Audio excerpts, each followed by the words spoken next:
Hello दोस्तों। पाँव में सूजन आना एक काफ़ी कॉमन प्रॉब्लम है। अक्सर लोग इससे परेशान होते हैं।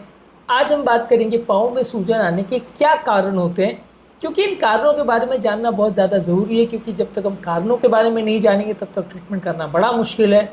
अक्सर कारणों में ही बीमारी का निवारण या ट्रीटमेंट छुपा होता है, क्योंकि हर एक कारण के हिसाब से ट्रीटमेंट स्ट्रैटेजी अलग होती है। टॉपिक बहुत इंपॉर्टेंट है क्योंकि पाँव का सूजन काफ़ी कॉमन प्रॉब्लम है।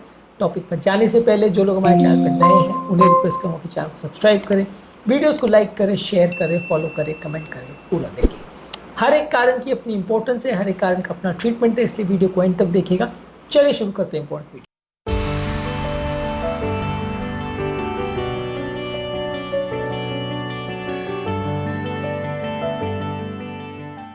सबसे पहले लंबे समय तक बैठे रहना या खड़े होने की वजह से भी हाथों और पाँव में सूजन आ सकती है, खासकर पाँव में, खासकर गर्म वातावरण में। क्योंकि इसका कारण ये होता है कि ग्रेविटी की वजह से जो पाँव में जो पानी होता है वो बैठ जाता है, या ब्लड होता है वो बैठ जाता है, जिसकी वजह से सूजन आ सकती है। जो लोग का बहुत बैठे बैठे रहने का काम है या इस तरह का कोई प्रोफेशन है, उनको पाँव में सूजन आ सकती है लंबे समय तक एक जगह पर बैठे या खड़े रहने से। अगला है वीनस इनसफिशिएंसी की वजह से।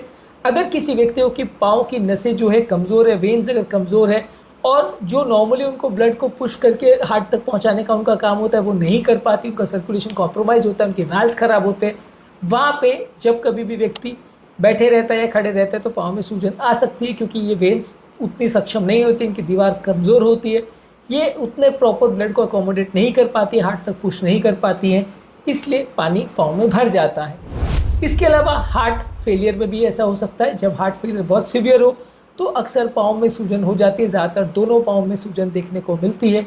यदि किसी व्यक्ति को हार्ट फेलियर है तो ज़्यादातर ये पेनलेस सूजन होती है। हार्ट फेलियर के अर्ली स्टेजेस में देखने नहीं मिलती है, ज़्यादातर हार्ट फेलियर के लेट स्टेजेस में आपको देखने को मिलेगी। इसके अलावा किडनी की बीमारियों में भी ऐसा होता है। किडनी की बीमारियों में जब यूरिन आउटपुट कम हो जाता है तो पाँव में सूजन देखने को मिल सकती है। इसके अलावा किडनी की बीमारियों में अक्सर जब किडनी बहुत ज़्यादा फेल हो जाती है और बॉडी में प्रोटीन छनने लगता है तो प्रोटीन की कमी होने की वजह से भी पाँव में सूजन देखने को मिल सकती है। इसके अलावा लिवर फेलियर में भी पेट में सूजन और पाँव में सूजन देखने को मिल सकती है। लिवर फेलियर में भी बॉडी में प्रोटीन की कमी हो जाती है, जिसकी वजह से पाँव में सूजन देखने को मिल सकती है। एडवांस लिवर डिजीज़ और एडवांस किडनी डिजीज़ में ही ये ज़्यादा देखने को मिलेगा।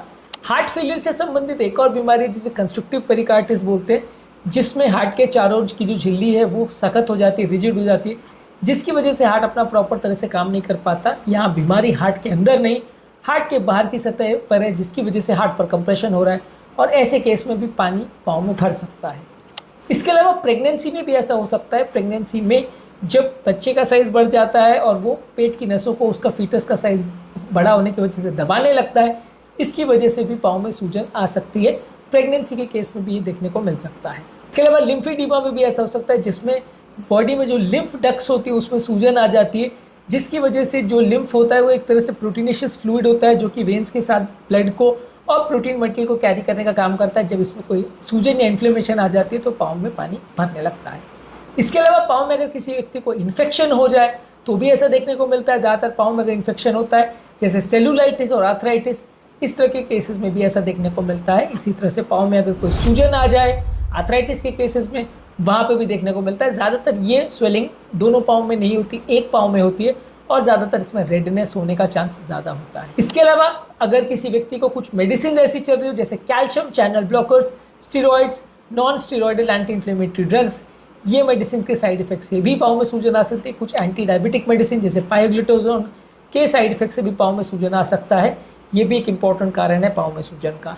कुछ मेडिसिन, खासकर एम्लोडिपिन बहुत ज़्यादा नोटोरियस इस मामले में, बीपी की एक कॉमन दवाई है जिसको ज़्यादातर लोग प्रिस्क्राइब करते हैं, और पेशेंट्स हमारे पास कई दिनों तक पाँव में सूजन की वजह से परेशान होकर आते हैं और सिर्फ दवा चेंज करने के बाद कुछ दिनों में अपने आप ही ठीक हो जाता है।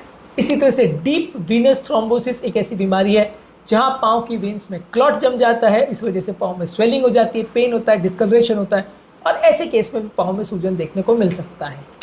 इसके अलावा कुछ हार्मोन फ्लक्चुएशंस जैसे मेंस्ट्रुएशन के टाइम पे या हार्मोन रिप्लेसमेंट थेरेपी के दौरान भी लोगों को पीडीएडिमा या पाँव में सूजन हो सकता है। इसके अलावा यदि व्यक्ति बहुत ज़्यादा मोटा हो, बहुत ज़्यादा अगर उसका पेट पर फैट हो या वजन हो, तो वैसे केस में भी आपकी पाँव की नसें और लिम्फेटिक वेसल्स में कंप्रेशन हो सकता है, जिससे कि सर्कुलेशन कॉम्प्रोमाइज़ हो सकता है, जिससे कि पाँव में सूजन हो सकती है। इसके अलावा मैल न्यूट्रिशन भी एक ऐसी बीमारी है जहाँ पे बॉडी में प्रोटीन की कमी हो जाती है, क्योंकि खाने को व्यक्ति को नहीं मिलता है और बॉडी में प्रोटीन नहीं जा पाता है, तो इसकी वजह से भी ब्लड जो है सर्कुलेशन से लीक करके पाँव में जमा होने लगता है, जिसकी वजह से ब्लड एक्यूमुलेशन होता है।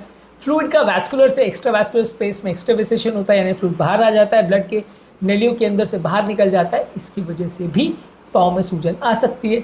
इसके अलावा कुछ एलर्जिक रिएक्शंस की वजह से भी ऐसा हो सकता है। अगर सीवियर एलर्जिक रिएक्शन हो कोई भी चीज़ की, और अगर व्यक्ति को एनाफाइलैक्सिस हो या सीवियर एलर्जी हो, तो वैसे केस में भी पाँव में सूजन देखने को मिल सकता है। अलग अलग तरह के सूजन के अलग अलग कैरेक्टरिस्टिक फीचर्स होते हैं, जिसके बेसिस पे हम डिफ्रेंशिएट करते हैं। कुछ तरह के सूजन पेनलेस होते हैं, कुछ पेनफुल होते हैं, कुछ एक तरफ होते हैं, कुछ दो तरफ होते हैं। ये दोनों ही टॉपिक्स को हमने सेपरेट वीडियोज़ में कवर किया है, उन्हें भी ज़रूर चेकआउट करें। पीडीलिडिमा यानी पाँव में सूजन के ट्रीटमेंट को भी अलग अलग वीडियोज़ में हमने कवर किया है, इन्हें भी ज़रूर चेकआउट करें।